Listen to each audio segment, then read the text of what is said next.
Hey everybody, I'm Casey Hollins and it's time for Word on the Web.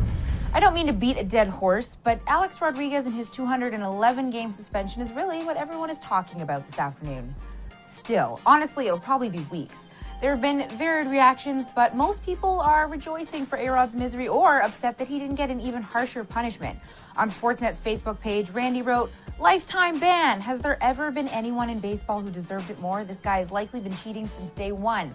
Get rid of this clown for good." Derek wrote, "Nice of the Yankees to do everything possible to screw this guy so they could dump his salary.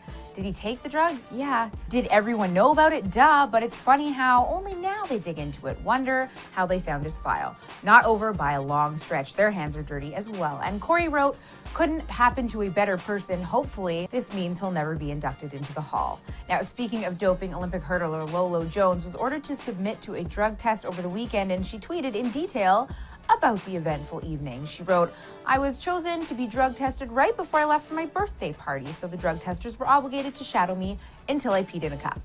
They asked me to pee at 8, I dragged them to my dinner and went at 11:45 p.m. They said they didn't know it was my birthday and that I had plans.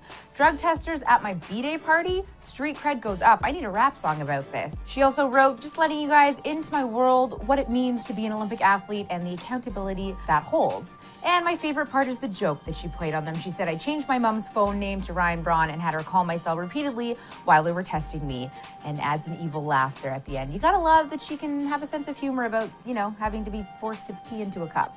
Anyway, that's all for Word on the Web, but check back tomorrow to find out what you need to know.